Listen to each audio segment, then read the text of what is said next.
In watercolor painting, your brushwork is a major contributor to the style of your painting.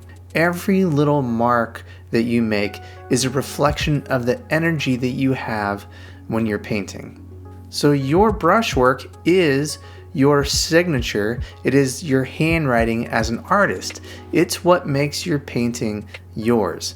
And so that's why today we're going to talk about brushwork in watercolor. I'm going to teach you how you can become more expressive, more dynamic, and more confident in your brushwork.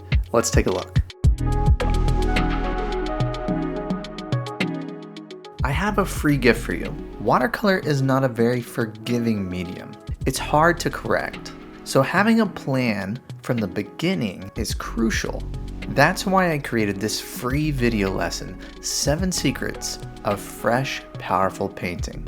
I give you 7 powerful tips that will help you plan your painting, mindfully paint your scene, and most importantly, know when you are done and avoid overworking. Many students have already watched this video lesson and are seeing great results, and I know that it can help you out as well. All you have to do is follow the link in the description down below, and you can start painting more fresh and powerful paintings. All right, back to the video. Let's think about the way that we paint for a minute. In my typical 3-wash approach, the first wash is the lighter values of the scene. Often this is the sky, large parts of the ground, big areas in your painting. And so what you'll notice is we are using bigger brushes in this part of the painting. And these areas can look very similar from one artist to another. Once you learn the fundamentals of the medium, a lot of people can paint skies in a very similar way. The average sky is going to look fairly similar from artist to artist. Same thing with large areas in your painting, large parts of the ground, big sections of your painting. These areas are going to look pretty similar from artist to artist. But the thing that really will set your work apart, the part of the painting that becomes your handwriting or your signature as an artist, is when we get into more of the finer details of the scene. When we move into the middle values and we're painting trees or buildings or whatever it is that is within this large connected area of your painting, this is when your brushwork becomes important. These individual marks that you make, the way that you lay down paint on the paper is more noticeable in this part of your painting. How can we make this part more expressive, more loose, more interesting, more energetic, more dynamic? Let's talk about how we hold our paintbrush for a minute. It's very common for a lot of watercolor students, especially early on, to hold really near the front of your brush. But what we want to do is hold it more towards the back. This will allow our brushwork to become more expressive. Not every mark will look so labored over or so intentional if we can hold our brush a little further back. Now, there are exceptions to this. If you're painting something that requires a lot of attention or detail, if you're painting around a small highlight or really need to be accurate in a mark, it's perfectly fine to hold your brush closer up. But if you're painting something like a tree or an area where you can be more energetic in the way you apply the paint, that's when you want to move your hand further back on your brush. So that is step number 1 to becoming a little more loose, a little more expressive in the way that you paint. And so a good practice for this is to hold your brush further back and paint something like trees. Trees are a good thing to practice because the brushwork can be very loose and very expressive. We don't need to tightly render every little bit.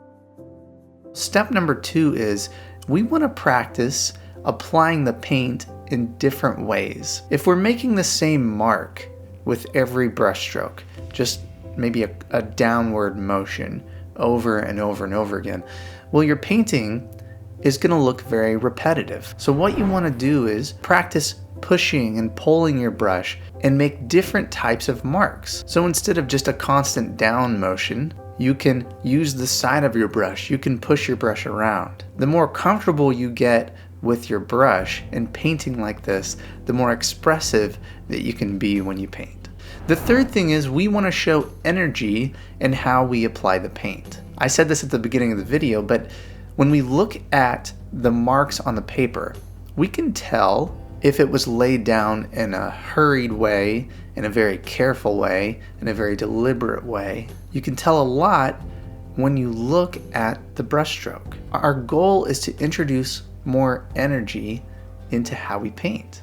And some of this comes with experience, because the more comfortable you get with the medium and your paper and your supplies, the more comfortable you're going to be applying a quick brushstroke that interjects some feeling into the scene that you're painting. Taking some time to paint smaller scenes, working through some of this intentionally, is a great way to make strides in how you apply the paint on the paper.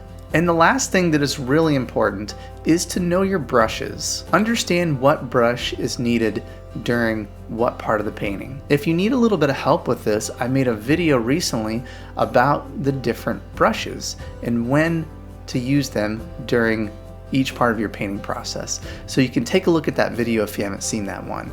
But the more familiar you are with your brushes, you'll know better when to use them in different scenarios. Now, another thing that you can do, and you might see this in some of my tutorials, is that you can have a scrap piece of paper next to your painting. And this will allow you to do a few practice marks and get comfortable with the mark you're going to make before you make it on your painting. Now, I've been painting for a number of years, but I still find this useful because I want to know how much paint and water is in my brush, what the consistency is, what the mark is going to make. And so don't feel bad practicing before you make that mark on your painting. Oftentimes in watercolor, we get one chance to make the right mark. So we want to ensure that we know what it's going to do and we're confident when we use it. So with these ideas in mind, I'm hopeful that you can put some time into it. You can become more confident in your brushwork and more expressive. And the more we paint, the more able we are over time to develop our own handwriting, our own signature type of brushwork as we move forward in our learning. And before you go, don't forget I have a free video lesson for you. 7 secrets of fresh, powerful painting. I give you 7 powerful tips that will help you plan your painting, mindfully paint your scene, and most importantly, know when you are done and avoid overworking. Many students have already watched this video lesson and are seeing great results, and I know that it can help you out as well. All you have to do is follow the link in the description down below, and you can start painting more fresh and powerful paintings. As always, if there's something you're struggling with in watercolor, leave that in a comment down below. And keep working, keep moving forward in your learning, and I will see you next time.